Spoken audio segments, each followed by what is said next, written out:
Alright YouTube, welcome to another episode of my Let's Play Test Drive Unlimited 2 series, and as you can see I'm driving this Ginetta F400, at least I think that's how you pronounce it, and just look at this car, this thing is beautiful. And listen to that engine, it's quite nice. I've never heard an engine sound like this before. This is quite nice, I like this engine sound. This car is not very fast, it's an A2 car, so it's not going to be very fast. It has a top speed of about 191 miles per hour, so it's pretty fast for its class. But there are other cars faster in the A2 class, like the GTR, the Pagani Zonda S, and this car is one of them. That's pretty fast, but still, I like this car.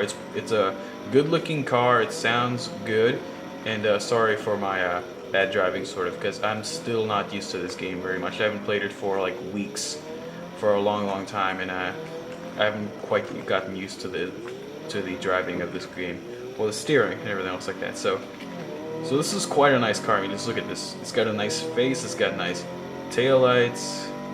It's got one reverse light though, and look at that. It's backfire. Very nice little car. Oh, I didn't show you enough of the interior. And it's a stick shift too. So here's the interior. It's got a GPS. It's got door panels that are colored the exact same as the exterior. Well, basically what I'm trying to say is that the door panels are made of aluminum, and in the centers of the door panels there's a carbon fiber and leather trim, and then there's also the border of the, and look at these gauges, nice blue gauges.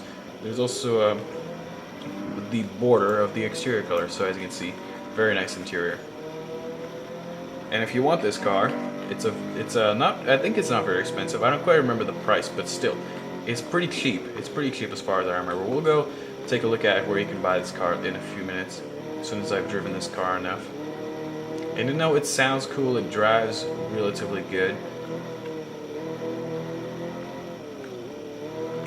So yeah, this is a nice car, I love this. Here's the tail lights.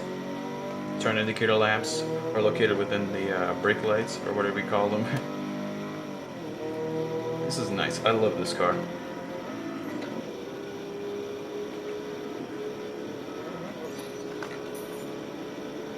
So yeah, I'm going to talk about Need for Speed Most Wanted right now. Right now I played Need for Speed Most Wanted. Yesterday, actually not right now, yesterday I played Need for Speed Most Wanted to see if I have that speed points glitch still going on. It is still going on, but yesterday I went to online mode, and well, it actually maxed out my speed points. Now I told you that the maximum amount of speed points you can have in Need for Speed Most Wanted is 50 million speed points, but apparently I was wrong. It's actually 40 million speed points. So if you see if you see a player in multiplayer with 50 million speed points, then he's a hacker. Or if he's on your friends list, then he's a hacker.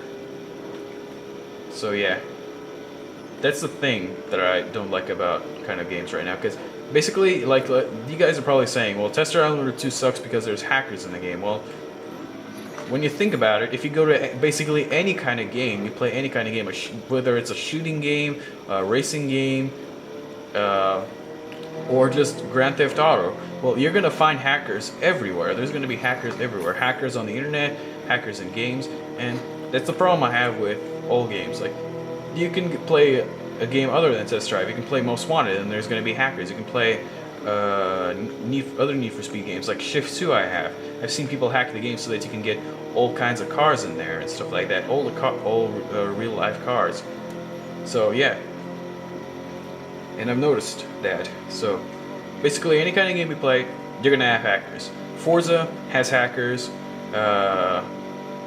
Need for Speed has hackers, Test Drive Unlimited 2 has hackers, lots of gaming companies have hackers, and there's basically nothing you can do about it, except ignore them and just play the game like you normally would. So yeah, let me show you where you can buy this car. So you go to the British Cars North, and it's right here next to the Caterham. Here it is. Beautiful little car. Oh, $130,000. It's not bad in a sense. And then lots of colors available. For my preferences, I like red. And then there's lots of interior colors as well. I'm thinking, yeah, oh, this is a nice color too. Yeah, there's a lot of nice colors on this car. So yeah, that's it for this episode. Thanks for watching. Bye.